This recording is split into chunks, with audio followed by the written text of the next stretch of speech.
Tá com medo, Theo? Não.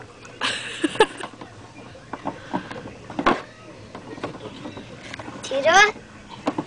Tô filmando.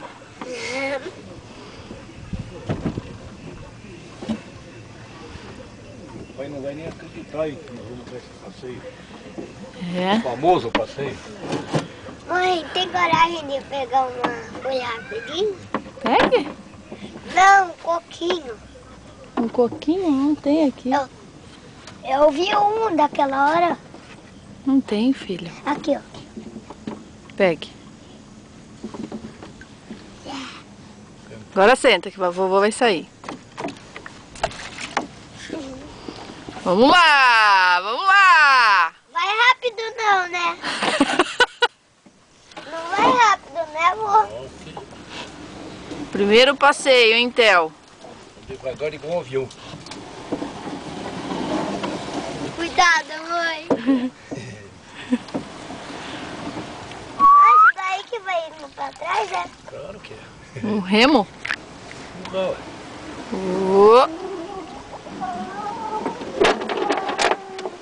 Ai. Vai arrancar todas essas máquinas espanadas. Ai. Mãe, vou cair. Não cai nada, você é. Segurando aí, como é que você vai cair? Olha que fundo que é. Fala pro papai aqui que você é corajoso. Fala, sou corajoso, pai. Fala. Corajoso, pai. Deu pra ouvir? Deu? Pra onde nós vamos? Pra lá primeiro? Tanto faz. Ah, vai devagarzinho mesmo. Susto que eu levei. Mãe, o que é aquilo? Aquele buraco? Ah, ali é o ralo. Mano! Vai rápido, mãe. Só um pouquinho. Ai, não, mãe. Ai, não. Segura. Ai, mãe, tô com medo.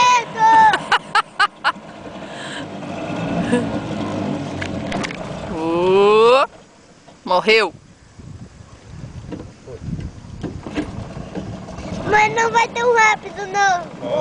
Não vai rápido. Vai assim? Não, vai mais rápido. Assim nós estamos parados, filho.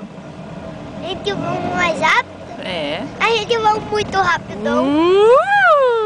Mãe, vamos até lá no mato, hein?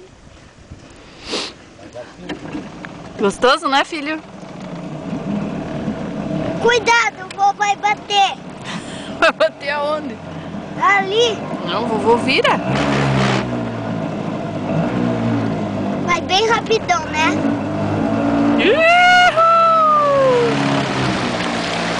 Que legal. É, viu? Legal. Da hora. Bora, Pio! Ai, minha bunda fica tremendo. Agora aqui não é mais avião, hein? Ei, Theo! Segura, Pio. Aqui é segura, pescador. Um dia eu vou pescar um camarão. Ô, vô, não vai dar pra pegar o peixe? Ah, não tem trouxe nada. Hoje é só pra passear, Theo.